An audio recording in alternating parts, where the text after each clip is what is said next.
Passion, unity, emotional, and popular are some of the words used by soccer fans around the world to describe the World Cup. The World Cup was first founded after the success of the football Olympic tournament in 1928. 2 years later, in 1930, the first World Cup was held in Central America and Uruguay. For those of you who do not know what the World Cup is, it's pretty much like another Super Bowl, NBA Finals, or Olympics, just like 4 times more bigger. I believe I am qualified enough to talk about this subject because I played soccer all my life and I've seen most of the World Cups there since I was born. I'm gonna go on to talk about how the World Cup is one of the biggest sporting events, how it has an impact on society, and how it helps benefit its hosting country economically. First, I'm gonna start off by talking how it's the biggest sporting event. As you can see on the picture I provided, some of the last 2 World Cups have outnumbered any other sporting event in the world. 3.4 million people went to go see the World Cup live at the stadium, and over 800 million people here in the United States tuned in to televise it. And the Super Bowl is considered one of the biggest sporting events in America. As you can see here, the World Cup tripled its amount of views.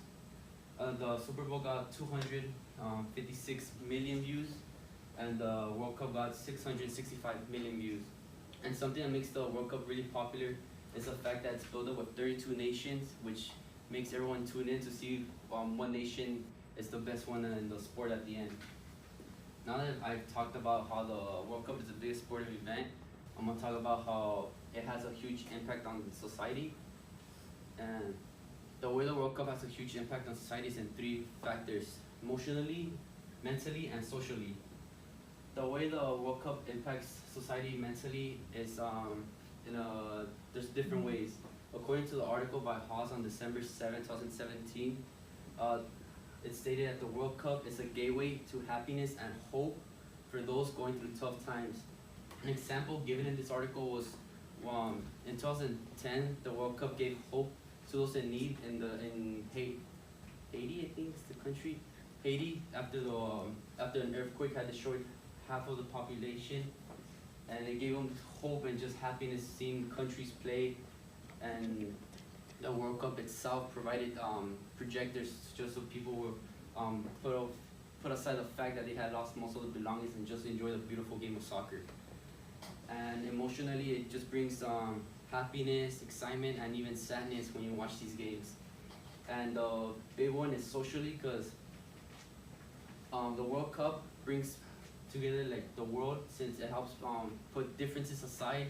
If you ever go to a stadium to watch a game during the World Cup, you'll see that it's different ethnicities, and they're all just there for the soccer game, and that's the beauty behind the World Cup. Now that I talked about how it impacts the society, I'm going to talk about how it brings economic benefits to the hosting country. The World Cup brings a lot of economic benefits to the hosting country. One of the latest hosting countries was Russia. That World Cup took place this year in June 14th. According to the article by Haltz on September 6, 2018, stated that Russia invested over $6 billion on the World Cup just creating stadiums and fixing them, and they got about a $4.2 billion profit in return. Another reason why the World Cup helps the hosting country's economic system is because it creates jobs, since there's a lot of people from around the world coming to watch the event. So it creates jobs in hotels, restaurants, or just local businesses. And it also helps increase the flow of money throughout the whole country, and that boosted Russia's economic system a lot. Now that I've talked about how the World Cup benefits the hosting country's economic system, I'm gonna review some of my major points. The World Cup is considered the biggest sporting event because it outnumbers any sporting event in the world, even the Super Bowl, which is considered the biggest one here in America. It has a major impact on society. It helps people put differences aside, bring people together, and it benefits countries economically. And that's something good. That's why they tend to make the World Cup in like third world countries. And if I didn't convince you that the World Cup falls into some of these, then I guess I did my speech wrong. That's it.